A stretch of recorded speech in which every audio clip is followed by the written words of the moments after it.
Bismillahirrahmanirrahim. Alhamdulillah Rabbil Alamin. Wassalatu wassalamu ala ashrafil anbiya wal mursalin wa ala alihi wa sahbihi ajma'in.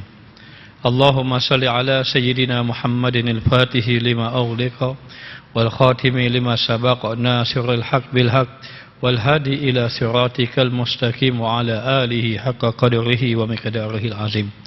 Allahumma salli wa sallim ala Sayyidina Muhammadin miftahi babi rahmatillah adada ma fi ilmillah salatan wa salaman daimaini bidawami mulkillah wa ala alihi wa sahbihi adada kulli zarratin alfa marrah.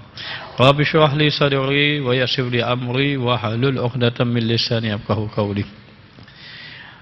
Berkata Imam Al-Ghazali di dalam kitabnya Mukasyafatul Qulub, di dalam sebuah hadis dikisahkan bahawa pada satu hari Jibril alaihissalam telah datang kepada Nabi Muhammad sallallahu alaihi wasallam. Ia berkata, yakni malaikat Jibril, "Ya Rasulullah, pernahkah kamu melihat malaikat di langit di atas bangku dengan dikelilingi 70,000 malaikat lain yang berbaris?"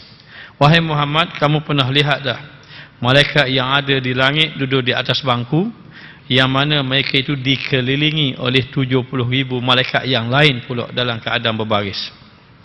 Lalu mereka setia melayani 70,000 malaikat yang lain itu, melayani malaikat yang duduk di atas bangku yang berada di langit. Maka ketika mana sahaja malaikat itu dilayani yang lain, maka dia bernapas. Setiap nafas itu Allah ciptakan lagi malaikat yang lain. Kini aku melihat malaikat yang duduk atas bangku itu satu malaikat saja, tapi satu malaikat itu dikelilingi oleh 70,000 malaikat yang lain. Maka kata malaikat Jibril, "Ya Muhammad, ada satu malaikat di langit yang duduk di atas bangku, yang ini mungkin ada kursi dia, wallahu alam. Kemudian malaikat itu dikelilingi oleh 70,000 malaikat yang lain. Malaikat yang 70,000 ini akan melayani satu malaikat ini. Malaikat ini malaikat yang ada kedudukan. Malaikat yang satu itu dia bernapas, maka setiap dia bernapas Allah ciptakan satu malaikat. Maka dalam keadaan macam itu, katanya malaikat Jibril, kini aku melihat malaikat itu berada di satu gunung yang bernama Gunung Qaf, yang mana kelihatan sayapnya hancur, sayapnya rosak. Dan ketika itu aku melihat dia tidak sebagaimana yang sebelum pada ini.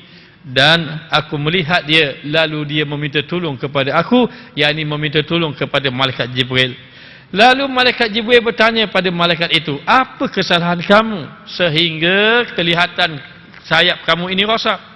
Lalu ia menjawab, pada malam Mi'raj, yakni ketika Allah naikkan Rasulullah sampai kepada arasy Allah Ta'ala, sampai kepada Sidratul Muntaha, aku sedang berada di atas bangku, kata malaikat itu. Lalu Nabi Muhammad sallallahu alaihi wasallam berjalan di hadapan aku. Lalu di hadapan aku, tetapi aku tidak berdiri untuk menghormati Rasulullah sallallahu alaihi wasallam. Dikatakan bahawa kerana malaikat itu mendapat kemuliaan yang hebat, sehingga Allah jadikan 70,000 malaikat lain duduk di bawah dia, duduk atas kursi, atas bangku, yakni atas kursi, yang lain duduk bawah. Kemudian dia bernapas, keluar lagi satu malaikat setiap kali napas. Maka kedudukan ini malaikat yang tinggi kedudukannya. Tapi ketika mana lalunya Nabi Muhammad sallallahu alaihi wasallam, malaikat lain semua berdiri. Ketika mana malaikat lain berdiri, aku, kata malaikat ni, dia cerita pada malaikat Jibril, aku tidak berdiri ketika mana Muhammad lalu di hadapan aku. Lantas Allah Ta'ala menghukum aku dengan hukuman ini, yakni dihancurkan akan sayapnya dan menempatkan aku di tempat ini, yakni di satu gunung yang bernama Gunung Qaf, yang sebagaimana yang engkau lihat.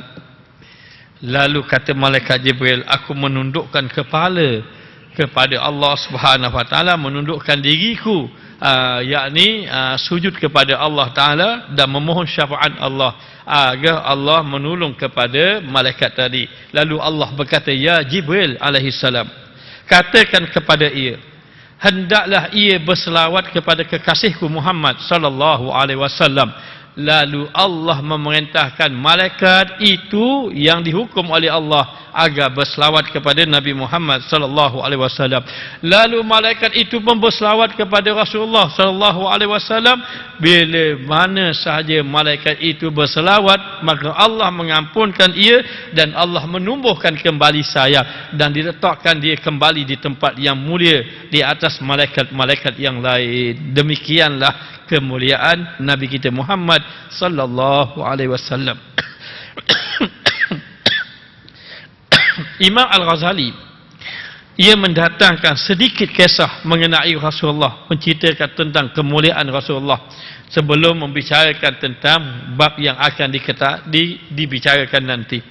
Menunjukkan bahawa kemuliaan Rasulullah ini adalah kemuliaan yang paling tertinggi. Selepas Allah Ta'ala, maka tidak ada yang lain kecuali baginda Rasulullah sallallahu alaihi wasallam. Sehingga dikatakan bahawa oleh Syekh Ibn Athaillah As-Sakandari di dalam kitabnya Tanwilul Qulub menyatakan bahawa seandainya seseorang itu ketika zaman mudanya, ketika zaman yang lalunya dia banyak melakukan maksiat, dia banyak lalai kepada Allah, dia ini tidak beribadat kepada Allah Ta'ala, sedangkan masa yang ada ini rasanya tidak lama, mungkin dia sudah sakit ataupun sudah uzur ataupun dia sudah lanjut usianya, dan kalau dia nak beribadat dia tidak mampu untuk beribadat, untuk menampung balik kelalaian dia yang lalu. Kata Syekh Ibn Athaillah, ada satu amalan, kalau dia amal dengan amalan ini, segala kesalahan dia itu ditampung balik, bahkan ditukar, yubaddilu sayyi'atihim hasanat, ditukar kejahatan dia dengan kebaikan. Amalan itu adalah memperbanyakkan selawat kepada baginda Rasulullah sallallahu alaihi wasallam, sehingga ulama memberi pandangan mana afdal, istighfar atau selawat. Maka kebanyakan ulama mengatakan selawat lebih afdal daripada istighfar. Dalam istighfar minta ampun, minta ampun kepada Allah, tidak mengandungi selawat. Dalam selawat mengandungi selawat dan mengandungi pengampunan daripada Allah. Dan Allah berfirman, innallaha wa malaikatahu yusalluna 'alan nabi, sesungguhnya Allah Taala dan para malaikat berselawat kepada Nabi. Maka Allah selawat, malaikat berselawat. Allah selawat bermakna Allah turun rahmat, malaikat selawat yakni malaikat minta ampun kepada orang yang berselawat kepada Nabi kita Muhammad sallallahu alaihi wasallam. Baik, kita membicarakan mengenai sembahyang, kekhusyukan di dalam sembahyang. Diriwayatkan bahawa amalan hamba yang pertama kali dilihat di hari kiamat adalah sembahyang ataupun solat. Awwalu ma yuhasabu bihi abdu yaumal qiyamah as-salah. Awal amalan yang akan dihitung akan amalan hamba tadi adalah sembahyang. Apabila didapati sempurna, maka diterimalah daripada amalan yang lain. Tetapi apabila didapati ada cacat, ada keburukan, dia tidak tolak terus. Allah Ta'ala terus tidak tolak. Baik sembahyang fardu itu ada kecacatan, kelalaian, maknanya Allah terus tidak tolak, tapi Allah bertanya kepada malaikat, hal keadaan Allah Maha mengetahui, wahai malaikatku, adakah hambaku ini melakukan ibadat sunat? Jadi para jamaah, sebenarnya kalau kita sembahyang fardu tak boleh tinggal sembahyang sunat rawatib, kerana sembahyang sunat rawatib ini ia menampung sembahyang fardu kita yang kurang. Kalau kita tinggal sembahyang sunat rawatib, mana kita nak cari jalan nak tampung sembahyang kita yang fardu yang kurang tadi? Lihat rahmat Allah, bila sembahyang molek terus terima, bila sembahyang tak molek tak tolak terus. Tapi tanya dulu malaikat, ada sembahyang sunat ke tidak ada sembahyang sunat? Ada sembahyang sunat. Kalau ada sembahyang sunat, kalau ini dia punya ni tak cukup, dia punya bahagian pahala akan ditampung dengan sembahyang sunat. Begitu Allah memberi rahmat, lalu dikembalikan solat tadi kepada amalan yang lain. Ada tak amalan-amalan sunat? Kalau ada, tampung amalan sunat. Sebab itu orang-orang soleh, dia sembahyang jemaah. Lepas sembahyang jemaah, dia ini pula sembahyang sunat rawatib.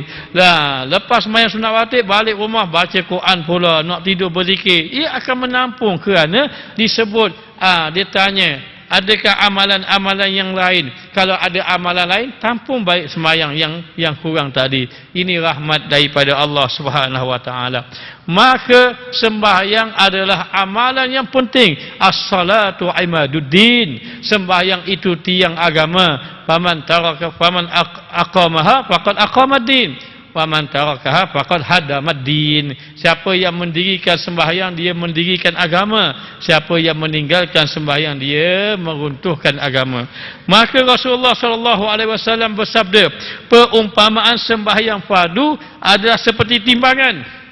Barang siapa yang menyempurnakan timbangan, maka sempurnalah ia. Barang siapa yang menyempurnakan sembahyang, maka akan jadi sempurnalah. Maka sembahyang ini, sahabat bertanya, ayu amalil afdal? As-salatu fi awali waktiha. Apakah amalan yang afdal? Yakni sembahyang pada awal waktu. Apabila seorang itu sembahyang pada awal waktu, sudah pasti orang itu sembahyang berjemaah. Maka Nabi SAW bersabda, salatul jamaati afdalu min salatil fardhi bi 27 darajah. Sembahyang berjemaah itu lebih afdal daripada sembahyang seorang diri, daripada sembahyang seorang diri sebanyak 27 darjat di sisi Allah Subhanahu wa taala. Maka dia suruh kita agar sembahyang di masjid, kerana sembahyang di masjid itu afdal.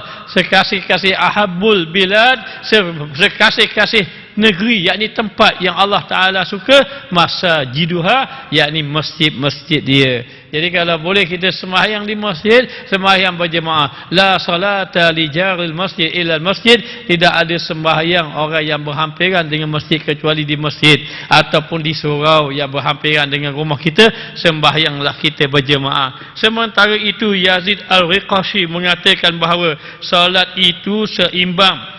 Salat itu seimbang seakan-akan benda yang ditimbang. Maknanya sembahyang kita ini akan ditimbang oleh Allah Ta'ala. Kalau molek, moleklah. Kalau tidak molek, maka rugilah kita. Maka di dalam riwayat yang lain dikatakan bahawa ada dua orang, kata Rasulullah, daripada umatku mendirikan sembahyang. Sama-sama rakaat, sama-sama sujud, sama-sama perbuatan. Sembahyang 2 rakaat, tetapi dekat negeri akhirat ada satu orang tu duduk tinggi mengatasi langit dan bumi dengan satu lagi. Kenapa begitu? Sembahyang sama-sama sembahyang tarawih, sama-sama 20 rakaat. Tetapi ketika mana di negeri akhirat, seorang duduk tinggi lebih pada langit dan bumi, seorang lagi duduk di bawah. Lalu ulama mengatakan, baginda menyatakan demikian merujuk kepada kekusyukan di dalam mereka mengerjakan salat, dalam mereka mengerjakan sembahyang. Jadi dalam sembahyang ini, elakkan daripada bermalam-malas, elakkan, datangkan semangat untuk mengerjakan sembahyang. Maknanya bila kita kerjakan sembahyang, tidak dalam keadaan tenang. Innamas salatu tamaskunun. Sesungguhnya sembahyang itu dalam keadaan tenang. Kata imam kita nak sembahyang, dia akan kata begini, sallu kama qad sallu salatan muwaddi'. Sembahyanglah kamu sebagaimana sembahyang kamu ucap selamat tinggal. Maknanya cuba kita menjaga sebaik mungkin, seolah-olah ini sembahyang yang terakhir. Bagaimana kalau sembahyang terakhir? Sudah pasti kita akan menjaga bersungguh-sungguh.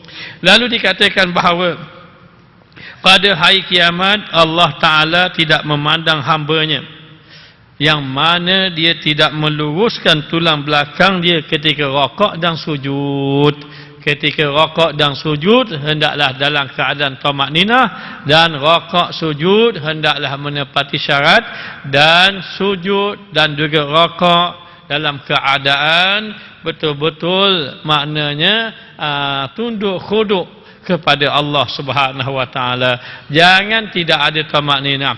Nabi SAW memberitahu seburuk-buruk pencuri adalah orang yang mencuri di dalam sembahyang. Maka sahabat heran bagaimana orang itu boleh mencuri dalam sembahyang. Apa maksud Rasulullah? Rasulullah menyatakan mencuri dalam sembahyang itu adalah orang yang tidak menyempurnakan rakaat dan juga tidak menyempurnakan sujud. Maka diriwayatkan bahawa baginda sallallahu alaihi wasallam bersabda, barang siapa yang mendirikan sembahyang pada waktunya, dia menyempurnakan wuduknya serta menyempurnakan rakaat, sujud, kemudian ada kekhusyukannya, sembahyang itu akan naik ke langit dalam wajah rupa putih bercahaya. Maka sembahyang kita akan dinilai. Jadi apa yang perlu kita lakukan? Allah telah berfirman, "Idza nudiya lis-salah", apabila diseru sahaja untuk mengerjakan sembahyang, ada hari Jumaat dan hari-hari yang lain, dua perkara. Yang pertama, fas'au ila zikrillah, bersegeralah kamu mengingati Allah. Ini yang pertama. Yang kedua, wazarul bai', kamu kena tinggal jual beli, yakni kamu kena tinggal urusan kamu. Kata Siti Aisyah radhiyallahu anha, Rasulullah itu dia ringan tulang di rumah, tolong Siti Aisyah kalau duduk di rumah, tetapi apabila azan berkumandang, seolah-olah Rasulullah tidak kenal Siti Aisyah. Maknanya apa? Bersegera ia. Maka para jamaah, untung kita bersegera. Sebagaimana ada satu orang sahabat Nabi yang ulang-alik ke masjid, sentiasa ulang-alik ke masjid. Ketika mana beliau hampir wafat, maka dia pun berkata, alangkah ruginya jauh, alangkah baiknya dekat. Lalulah isterinya tidak faham. Isterinya cerita pada Rasulullah. Rasulullah kata, suami kamu ini ketika dia nak wafat, Allah tunjuk pahala dia. Bila tunjuk pahala, Allah kalau tahu jauh pun tak apa, biar pahala banyak. Kalau tahu, maknanya nak cepat-cepat lagi, tambah lambat-lambat lagi dalam mengerjakan ibadah kepada Allah Subhanahu wa taala. Maka kita kena azam, selepas daripada ini jangan sembahyang lewat, sembahyang awal waktu. Sembahyanglah di awal waktu, dan apabila kita sembahyang di awal waktu ini, banyak rahmat yang Allah Ta'ala beri kepada kita. Maka jaga sembahyang dengan kita mengambil wudu dan menyempurnakan rakaat, sujud dan kekhusyukan, dan sembahyang itu akan naik dengan rupa yang bercahaya, putih bercahaya. Orang sembahyang ini ada tiga kedudukan. Satu, cahayanya seperti bintang. Dua, cahayanya seperti bulan. Tiga, cahayanya seperti matahari. Cahayanya seperti bintang adalah orang apabila dengar azan terus tinggalkan. Terus tinggalkan. Tidak ada yang lain kecuali terus. Maknanya bersegera dalam mengerjakan sembahyang. Maka orang ini bermakna apa? Bermakna beliau ini nanti dibangkitkan wajahnya bercahaya seperti bintang di langit. Ada yang bercahaya seperti bulan, ada yang bercahaya seperti bulan, yakni ketika mana saja azan berkumandang, dia sudah siap-siap untuk sembahyang. Yang tadi tak siap lagi. Mana azan baru nak siap-siap, tapi yang kedua azan sudah siap. Yang ketiga, ini kelebihan orang jadi muazzin Bilal. Bilal ini lebih, mereka ini kalau dibangkitkan seperti matahari. Siapa mereka itu? Mereka itu adalah orang yang sudah ada di masjid sebelum azan berkumandang. Ini kelebihan-kelebihan. Maka sembahyang kita dengan sempurna. Maka bila kita sembahyang dengan sempurna, kita jaga sembahyang. Sembahyang itu akan jaga kita dekat negeri akhirat. Maka ia berkata, kata sembahyang, yang sembahyang dengan elok, dengan rakaat, dengan sujud, dengan molek-molek, lepas sembahyang itu berkata kepadanya, semoga Allah memelihara kamu sebagaimana engkau memelihara aku. Semaknanya apa? Semoga Allah jaga kamu sebagaimana kamu jaga sembahyang. Jadi sedaya upaya sembahyang awal waktu, sedaya upaya sembahyang berjemaah. Maknanya. Akan tetapi barang siapa yang mendirikan sembahyang di luar waktu, kalau dia sembahyang di luar waktu, dia sembahyang lewat waktu, tidak menyempurna pula wuduk dia dalam waktu yang sama, rakaat tak sempurna, sujud tak sempurna, khusyuk pun jauh sekali, dia naik juga ke langit sembahyang tadi, tetapi dalam keadaan hitam. Dalam keadaan hitam ketika itu, hitam kelam, lalu kata sembahyang itu, semoga Allah mensia-siakan kamu, Allah mengabaikan kamu sebagaimana engkau mengabaikan aku. Maknanya sembahyang juga mencela kita apabila kita sembahyang dalam keadaan tidak sempurna. Penuh satu ketika Sayyidina Umar Al-Khattab radhiyallahu anhu tengok orang tu sembahyang laju-laju, lalu Sayyidina Umar panggil dia, suruh sembahyang sekali lagi, lalu dia sembahyang kedua pun masih laju-laju lagi. Sayyidina Umar panggil ketiga, kali ini Sayyidina Umar marah betul-betul dia, lalu baru dia sembahyang elok-elok. Sayyidina Umar tanya, mana molek sembahyang?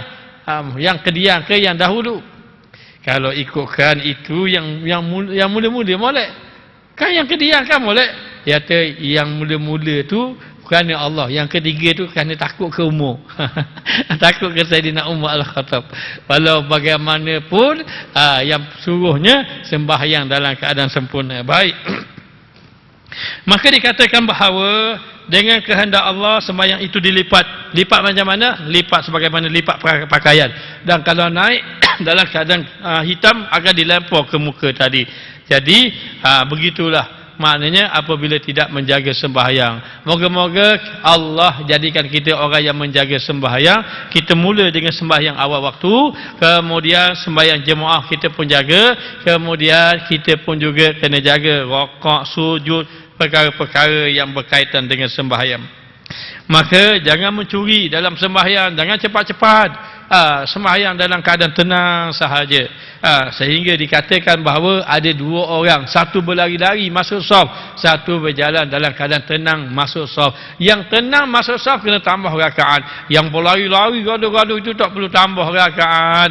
Namun kata Rasulullah, dia mengatakan bahawa hendaklah kamu dalam keadaan tenang, jangan kamu gaduh-gaduh. Siapa yang dapat rakaat, dia dapatlah sempurnakan. Siapa yang tak dapat, dia tambah rakaat. Lalu Rasulullah larang orang yang gaduh-gaduh tadi, walaupun dia dapat rakaat, orang yang tenang-tenang kena tambah rakaat itu lebih afdal, kerana disuruh oleh Nabi SAW sembahyang dalam keadaan sebaik-baik yang mungkin.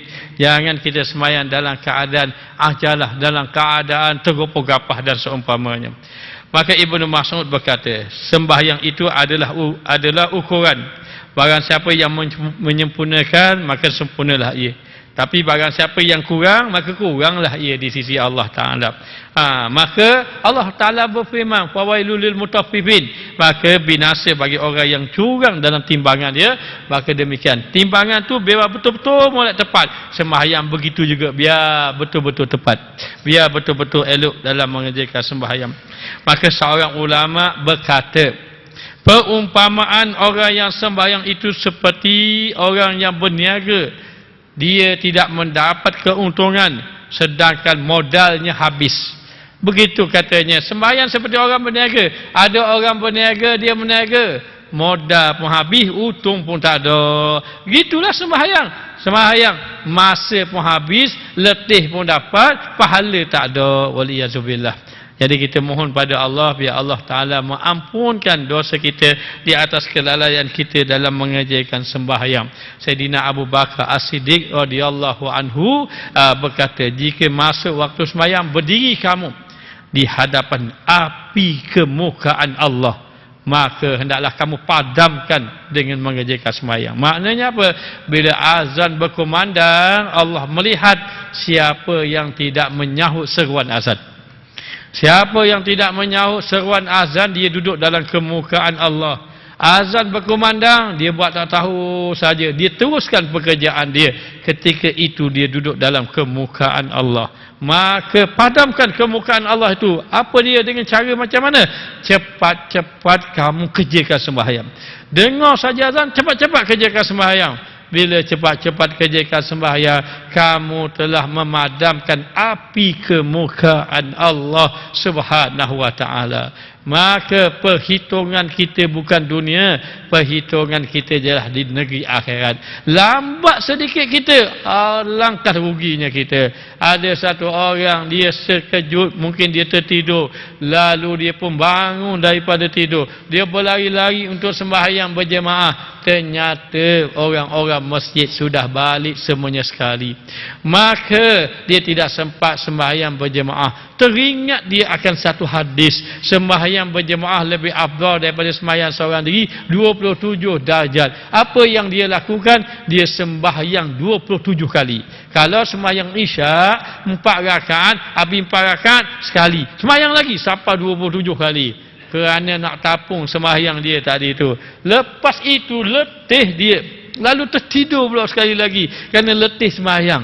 Lalu dia bermimpi di dalam tidurnya itu, dia berjalan dalam satu kumpulan, dia berjalan di depan sana ada satu kumpulan. Kumpulan itu ada cahaya masing-masing. Dalam keadaan gelap ketika itu, lalu dia berlari-lari untuk masuk kumpulan itu, tapi tak sampai-sampai di kumpulan itu. Akhirnya dia menjerit, "Tunggu saya ingin bersama dengan kamu." Lalu orang yang belakang sekali dalam kumpulan itu berkata, "Kamu tidak akan dapat bersama dengan kami." Kenapa? Kerana kamu tidak sembahyang berjemaah dengan kami. Lalu dia berkata dalam mimpi itu, "Saya sudah sembahyang 27 kali. Walaupun 27 kali tidak sama dengan sembahyang berjemaah bersama dengan kami."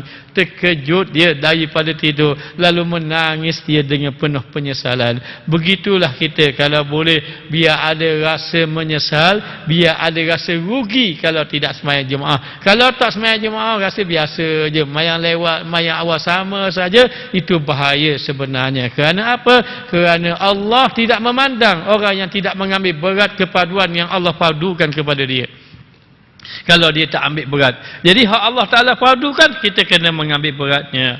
Maka Rasulullah SAW bersabda, barang siapa yang sembahyangnya tidak mencegah daripada perbuatan keji dan mungkar, dia bukan semakin dekat dengan Allah, bahkan dia semakin jauh dengan Allah Subhanahu Wa Ta'ala. Maka sembahyang orang yang lalai memang tidak dapat mencegah daripada perbuatan keji dan mungkar. Allah Ta'ala berfirman, "Inna salata tanha 'anil fahsya'i wal munkar." Sesungguhnya sembahyang itu dapat mencegah daripada perbuatan keji dan juga perbuatan mungkar. Orang yang ahli sembahyang tidak mungkin dia minum arak. Orang yang ahli sembahyang tidak mungkin dia berzina. Orang yang ahli sembahyang dia tidak mungkin dia buat zalim pada orang. Bagaimana kalau dia buat itu? Mungkin dia kena baiki sembahyangnya, dia kena bertaubat kepada Allah Subhanahu Wa Ta'ala.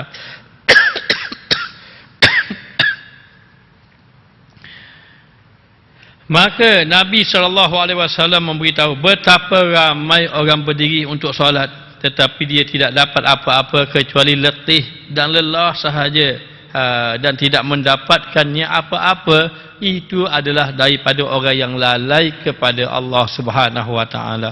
Maka kita hari ini, kita boleh tengok keadaan kita. Kalau sembahyang kita ini lalai, ataupun sembahyang kita ini tidak dapat mencegah perbuatan keji dan mungkar, boleh jadi kita ada lalai di dalam sembahyang. Oleh itu Allah Maha Pengasih Pengampun.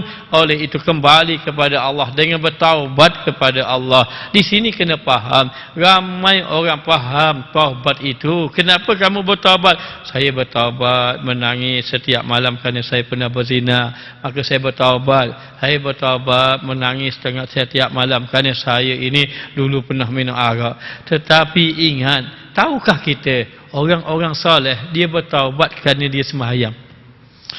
Dia bertaubat, kenapa menangis? Saya menangis, saya tidak ada adab dengan Allah ketika sembahyang. Saya menangis ketika saya sembahyang dulu, saya lalai kepada Allah Ta'ala. Masya Allah.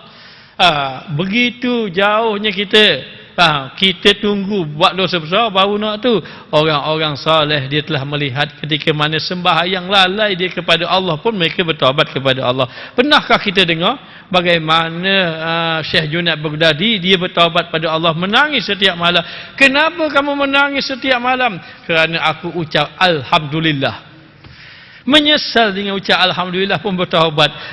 Rupa-rupanya ketika mana Dia pun cerita, bagaimana kamu bertaubat dengan sebut Alhamdulillah. Adakah kita akan bertaubat bila kita berzikir? Kita tak akan bertaubat.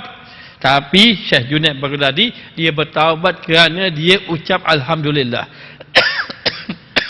Satu hari, orang bagi tahu, di pasarnya ada kebakaran. Di mana? Pasar mana? Pasar Cabang 3 ke pasar Kedah Payang? Contohnya. Pasar mana? Orang pun sebut pasar tu. Bila dengar begitu terkejut, di pasar itu ada kedainya. Kedainya. Orang kata habis dijela api. Lalu ketika itu, sebelum dia pergi ke pasar tadi yang ada kebakaran, sebelum dia tengok kedai dia tu terbakar ke tidak terbakar, dia berdoa kepada Allah. Minta pada Allah Ta'ala supaya selamatkan kedai dia. Ternyata doanya makbul. Maka dia pergi ke pasar, habis kedai-kedai lain tadi dimakan api, kecuali kedai dia tak makan api. Maka ketika itu orang pun tengok orang-orang mana kedai-kedai yang terbakar, semua orang ucap inna lillahi wa inna ilaihi rajiun. Dia seorang je sebut Alhamdulillah.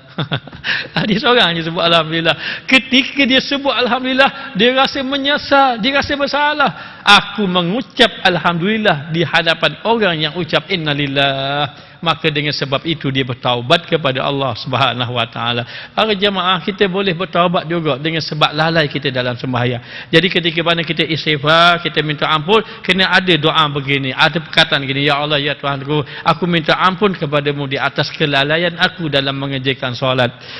Maknanya jangan minta ampun di atas saya dosa-dosa ni, maka tidak sebut kita minta ampun dalam solat. Sedangkan kita kena faham, solat itu yang utama. Awwalu ma yuhasabu bihi yaumul qiyamah as-salah. Sembahyang yang utama. Kita tak minta ampun pun tentang sembahyang kita. Sedangkan kita sedar sembahyang kita tidak mencegah daripada perbuatan keji dan mungkar. Jadi dengan ini kita sudah faham, insya-Allah, apabila kita beristighfar, apabila kita bertaubat kepada Allah, kita bukan saja ya Allah aku bertaubat daripada zina contohnya, aku juga bertaubat daripada kelalaian aku di dalam sembahyang.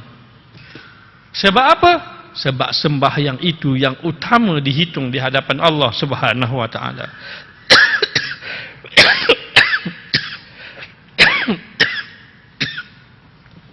Maka katanya Rasulullah bersabda, tiadalah seorang hamba memperoleh sesuatu daripada sembahyangnya kecuali apa yang dia sedar ketika sembahyang. Aqimis salata li zikri. Dirikan sembahyang dalam keadaan kamu ingat pada Allah. Maka ahli makrifat, yang ahli makrifat berkata, sembahyang itu 4 perkara. Dimulakan dengan ilmu. Dimulakan dengan ilmu, kemudian berdiri dalam keadaan rasa malu di hadapan Allah. Yang kedua dan yang ketiga, ditegakkan tubuhnya dalam keadaan mengagungkan Allah Ta'ala. Dan ketika itu yang keempat, ketika dia mendirikan sembahyang, mendatangkan rasa takut kepada Allah Subhanahu wa Ta'ala. Ini sembahyang orang-orang yang maknanya mengenal Allah Subhanahu wa Ta'ala. Maka sementara seorang sufi berkata, barang siapa yang hatinya tidak menyatu dengan hakikat, maka rosaklah sembahyangnya. Maka sembahyang itu ada syariat dan juga ada hakikat. Maknanya, maka kita ada perhubungan dengan Allah Ta'ala. Maka sebelum kita sembahyang, ini kata guru saya, orang-orang yang ingin sembahyangnya dalam keadaan hatinya hidup, maka hendaklah dia sentiasa berzikir kepada Allah Subhanahu wa Ta'ala, supaya hatinya itu berhimpun dengan Allah Ta'ala dalam keadaan ingat kepada Allah. Rasulullah sallallahu alaihi wasallam bersabda, di syurga ada sebatang sungai namanya Afyah. Di situ terdapat bidadari yang Allah ciptakan daripada za'faran. Dan dia ini bermain dengan mutiara daripada yakut, mutiara dan yakut. Mereka bidadari itu memuji Allah Ta'ala dengan 70,000 bahasa. Suara mereka indah kedengaran, dikatakan lebih indah daripada suara Nabi Allah Daud. Mereka itu mengatakan, kami bidadari-bidadari ini adalah milik orang-orang yang sembahyang khusyuk ketika mana dia sembahyang hatinya hidup ingat kepada Allah. Lalu Allah Ta'ala berfirman, pasti aku tempatkan dia di rumah aku dan menjadikan dia berada di sampingku, kata Allah. Ini bidadari menunggu orang-orang yang sembahyang dalam keadaan khusyuk. Diriwayatkan bahawa Allah Ta'ala mewahyukan kepada Nabi Muhammad sallallahu alaihi wasallam, katakan kepada mereka orang-orang yang derhaka di antara umatmu. Allah Ta'ala kata, ya Muhammad, kamu kata kepada umatmu yang menderhaka, yang tidak mengingati aku, umatmu yang tidak berzikir kepada aku. Di mana saja engkau mengingati aku, maka berzikirlah kepada aku, sementara kamu menghentikan anggota kamu daripada berbuat maksiat. Allah Ta'ala kata, hai Muhammad, beritahu kepada umatmu yang derhaka, yang dia tidak berzikir kepada aku, sepatutnya ke mana dia pergi, dia ingat kepada aku, sehingga dia menghentikan maksiat sambil ingat kepada aku. Ketika dia berzikir kepada aku, maka lama-lama dia akan jadi orang yang khusyuk dan orang yang tenang. Lihat situ, berdasarkan hadis ini, orang nak khusyuk sembahyang tidak boleh pisahkan dirinya dengan zikrullah. Kalau kita bicara bab khusyuk, kita tidak amal zikir, sampai bila nak khusyuk? Kita sakit, kita bicara obat-obat ini, tak makan obat pas sudah, pasal bila nak sembuh? Begitu gambarannya. Maka kata Allah, ingat, wahai Muhammad, ingatkan kepada umatmu yang tidak zikir kepada aku. Sepatutnya dia kena ingat berzikir kepada aku, sehingga bila dia berzikir, lama-lama dia akan meninggalkan maksiat. Bila dia meninggalkan maksiat, maka hatinya akan jadi khusyuk, hatinya akan menjadi tenang. Dan apabila kamu berzikir kepada aku, lidah kamu akan berada di belakang kalbuku, maknanya hatimu akan hidup. Lidah berzikir, hati hidup, seolah-olah dia ada Swiss. Lidah zikir, hati pun terus hidup selalu. Begitu. Jika kamu berdiri di hadapan aku, berdiri di hadapan Allah, engkau akan berdiri seperti hamba yang hina dan munajat dengan hati yang takut, dengan lisan yang benar, kesan daripada berzikir kepada Allah Subhanahu wa taala. Maka di dalam riwayat yang lain disebut bahawa Allah Ta'ala mewahyukan kepada Nabi Muhammad dalam hadis yang lain, katakan kepada orang-orang yang derhaka di antara umatmu yang tidak mengingati aku. Ini hadis yang lain pula. Allah Ta'ala kata, wahai Muhammad, beritahu kepada umatmu yang derhaka, yang tidak berzikir, aku telah bersumpah kepada diriku, daripada zat aku, bahawa sesiapa saja yang mengingati aku, aku akan ingat dia. Akan tetapi jika mereka tidak ingat aku ingat dia dalam keadaan aku laknat dia, kata Allah, wal-iyazubillah. Sebab itu kita para jemaah zikir. Lepas sembahyang jangan tinggal zikir. Lepas sembahyang itu jangan terus lari. Ada tok imam baca istighfar, tok imam baca ayat kursi, lari mana kau nak pergi mana? Sampai kau habis, imam baca doa habis. Lepas habis sembahyanglah rawatib pula untuk menampung sembahyang kita yang kurang tadi. Allah Ta'ala kata, mu ingat aku ingat kepada kamu. Allah akan jaga orang-orang yang sentiasa mengingatkan dirinya kepada Allah. Ini tentang orang yang derhaka, yang tidak lalai berzikir kepada Allah. Kalau dia zikir tapi masih lagi lalai pada Allah, Allah marah dia kerana lalai. Tapi teruskan zikir sampai ia menjadi ingat pada Allah. Tapi lagi Allah Ta'ala marah orang yang terus tidak berzikir. Marah juga, tapi tak sama dengan orang yang terus berzikir. Kata Syekh Ibn Atha'illah, jangan kamu tinggalkan zikir walaupun kamu masih lagi menjadi ahli maksiat. Banyakkan zikir walaupun dalam keadaan maksiat. Lama-lama dengan kamu berzikir akan tercabut maksiat itu. Bahkan kamu berzikir dalam keadaan kamu bermaksiat itu lebih baik daripada kamu bermaksiat dalam keadaan kamu tidak berzikir.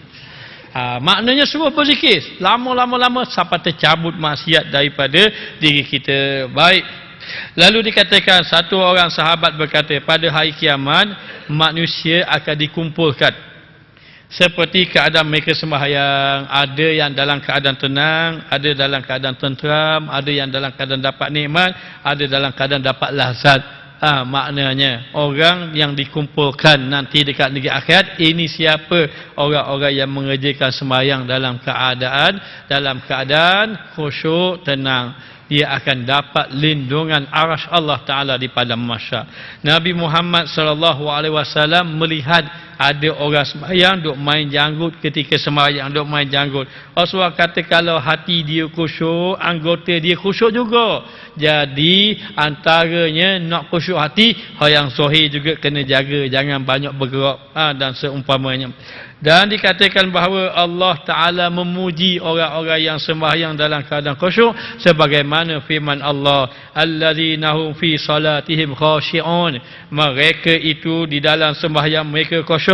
Siapa lagi mereka itu? Wa hum ala salatihim yuhafizun. Dalam ayat yang lain pula, mereka itu kalau dia jaga, dia kerja sembahyang, dia jaga sungguh sembahyang, dia jaga waktu sembahyang, dia jaga adab-adab ketika sembahyang.